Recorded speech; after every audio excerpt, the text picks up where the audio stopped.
देखते हैं कौन जीतता है। हमारे ख्याल से नीचे से दूसरे या तीसरे नंबर पे आएंगे आप। खाली सुई लगा के बॉडी फुलौला से हो जाई।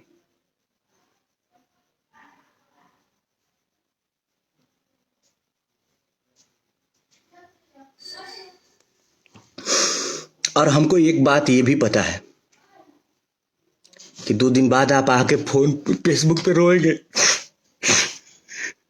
हमारा सब कोई खिलाफ विरोध कर रहा है। अरे यार, ऐसा काम करेंगे तो क्या होगा? अरे आप क्या कर रहे हैं भाई? अब आप किसी को आने नहीं देना चाहते हैं। आप जिस जगह पे है ना, उस जगह पे कोई और था पहले। अगर वो ये सोचा होता ना कि अपने से छोटों को, अपने से जूनियरों को नहीं आने देना है, तो आप इस जगह पे नहीं होते। उस जगह पे मनोज तिवारी जी, रवि किशन जी, पवन सिंह जी, दिनेश लाल यादव जी अगर ऐसा सोचे होते कि अपने से जूनियरों को नहीं आने देना है, तो आप लोग इस जगह पे नहीं होते। अरे अपने से छोटे कलाकारों का सपोर्ट करिए। मालिक ईश्वर ने इतना दिया है आपको। आप खुद बोलते हैं कि आप लिट्टी बेचते थे। इतना ज्यादा आपको ईश्वर ने दिया है।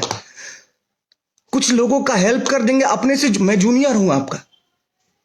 आप सभी जैसा जानते हैं कि खेसारी लाल यादव और कल्लू का विवाद हो चुका है। जी हाँ दोस्तों, और यह विवाद जो कि बढ़ता ही जा रहा है दिन प्रतिदिन। जी हाँ दोस्तों, बता दूं कि कल्लू जो कि अब लंदन चले गए हैं। जी हाँ दोस्तों, लंदन गए हैं और वहां पर पवन सिंह और रितेश पांडे हैं, भोजपुरी के 2 बड़े महान सुपरस्टार। जी हाँ दोस्तों, खेसारी लाल यादव जब से बोले हैं तब से कल्लू को बहुत ही ज्यादा टॉर्चर किया जा रहा है, इसलिए जो कि कल्लू अब यहाँ नहीं है और लंदन चले गए हैं। जी हाँ दोस्तों, इसी बीच जो कि रितेश पांडे का भी एक पोस्ट जो कि वायरल हो रहा है, और इस पोस्ट की हम ऑफिशियल पुष्टि नहीं कर रहे हैं, लेकिन इसमें लिख रहे हैं कि रितेश पांडे के खिसियाइन बिली खंभा नोचे। जी हाँ दोस्तों, आप लोग देख सकते हैं, और यह जो कि आप लोग देखिए कि ये रितेश पांडे का रिप्लाई है, और आप लोगों को क्या कहना है कि कल्लू के साथ क्या गलत हो रहा है या सही। दोस्तों वही नहीं, समर सिंह का भी एक पोस्ट जो कि बहुत ही वायरल हो रहा है सोशल मीडिया पर। इस पोस्ट को भी हम सब ऑफिशियल नहीं देते हैं, लेकिन देख रहे हैं कि इसमें समर सिंह का आईडी है, और समर सिंह भी लिख रहे हैं कि बात बंद कमरे की हो या महफिल की हो,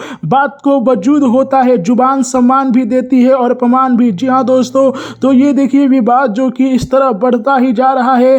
तो आप लोगों का क्या कहना है कि यह विवाद को शांत होना चाहिए या आगे बढ़ना चाहिए? अपना राय कमेंट में हमें जरूर बताइएगा। जय हिंद दोस्तों।